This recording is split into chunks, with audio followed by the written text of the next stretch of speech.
அஸ்ஸலாமு அலைக்கும் வரஹ்மத்துல்லாஹ்.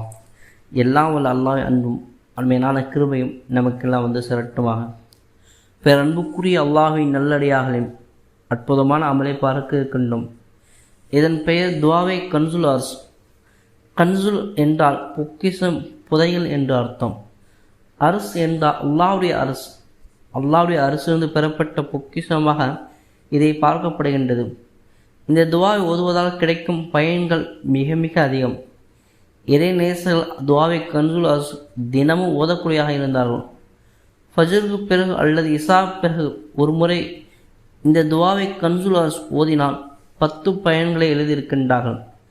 அதை ஒவ்வொன்றாக பார்ப்போம். எவர் இதை ஒரு நாளைக்கு ஒரு தடவை ஓதுகின்றாரோ அவருக்கு வறுமை வாழ்க்கை ஏற்படாது. எப்பேற்பட்ட வறுமையாக இருந்தால் அல்லாஹ் சுப்ஹானஹு தஆலா அந்த வறுமையிலிருந்து அவரை தூரமாக்கி விடுகின்றார். அல்லாஹ் சுப்ஹானஹு தஆலா அவருக்கு செல்வ செழிப்பை ஏற்படுத்துகின்றார். எவர் ஒருவர் தினசரி ஒரு முறை ஓதி அல்லாஹ்விடம் துஆ செய்து வருகின்றாரோ அவருடைய எதிரிகள் இழிவு அடைவார்கள். அவருக்கு எதிரி இருக்க மாட்டார்கள். அவரை அல்லாஹ் சுப்ஹானஹு தஆலா எதிரிடமிருந்து பாதுகாத்து விடுகின்றான். மூன்றாவது, ஒருவர் பயணத்துக்கு செல்ல இருக்கின்றார். இதை ஒரு தடவை ஓதி அவர் பயணத்தை தொடங்கினால் அவர் பாதுகாப்பாக வீடு திரும்பிடுவார். நான்காவது, அவருடைய வியாபாரத்தில் பரக்கத் ஏற்படும், அபிவிருத்தி ஏற்படும் என எழுதியிருக்கின்றார்கள். குழந்தை இல்லாதவர் இதை தினசரி ஒரு தடவை ஓதி அல்லாஹ்விடம் துஆ செய்தால் அவருக்கு குழந்தை பாக்கியம் கிடைக்கும். தினசரி ஒரு தடவை அல்லாஹ்வுடைய பொருத்தத்தை நாடி ஓதி வந்தால் அல்லாஹ் சுப்ஹானஹு தஆலாவுடைய பொருத்தத்துடன் அல்லாஹ்வை சந்திப்பார்.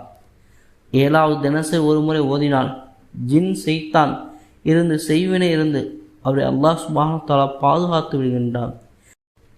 எந்தவித செய்வினை இல்லாத சூழ்நிலை அல்லாஹ் சுப்ஹானஹு தஆலாவுக்கு ஏற்படுத்துவான். எட்டாவது, இதை ஒரு முறை ஓதிவிட்டு போரில் கலந்து கொண்டால் அந்த போரில் அவர் வெற்றி பெறுவார்.